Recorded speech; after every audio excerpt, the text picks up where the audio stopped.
Hey everyone, welcome, thanks for being here. My name is Phil and I am taking a ride today on a 2023 CVO Road Glide. This bike is the dark platinum color, has an MSRP about $45,000 once you include the shipping and charges, etc.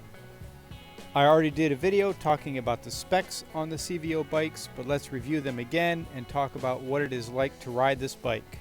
The 2023 CVOs have a 121 cubic inch engine with 139 foot-pounds of torque and 115 horsepower, 26 3/4 inch seat height, 6-gallon tank, and 64 inch wheelbase, which are all typical for the Harley touring bikes.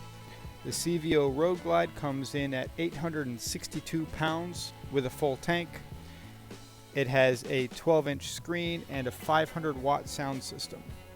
They also have two safety features they've added in called cornering ABS and cornering traction control. I assume the cornering ABS is to help keep the bike from low siding if you have to hit the brakes going around a corner, and the cornering traction control helps with slippery road conditions and stuff like that when you're on a corner. So let's talk about the actual ride on this bike. But before we do, if you haven't subscribed yet, I would appreciate it if you would do that. As expected, with the 121 cubic inch engine, this bike has crazy amounts of power.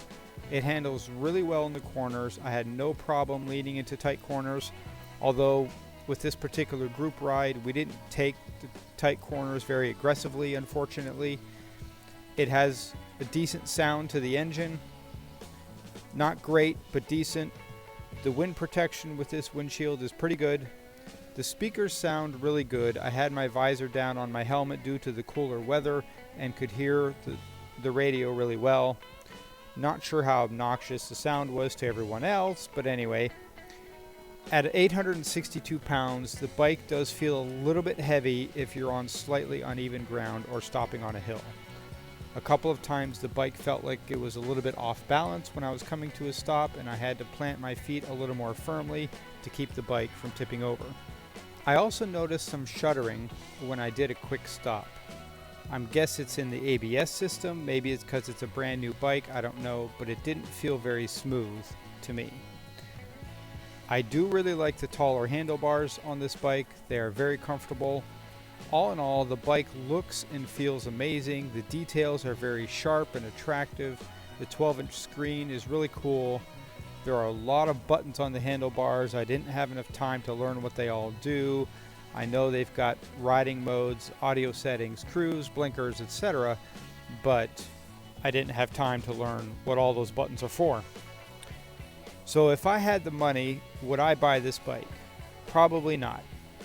The upgraded engine and features are nice, but to me they're not worth double the price of a base Road Glide or Street Glide. They're not worth $15,000 more than the Road Glide and Street Glide Special.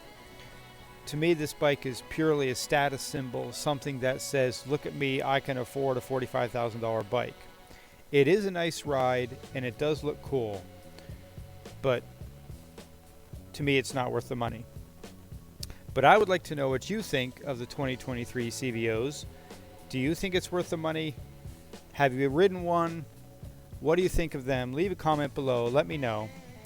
That's about it for this one, but stay tuned for more demo ride reviews coming up soon. Take care, everyone. God bless.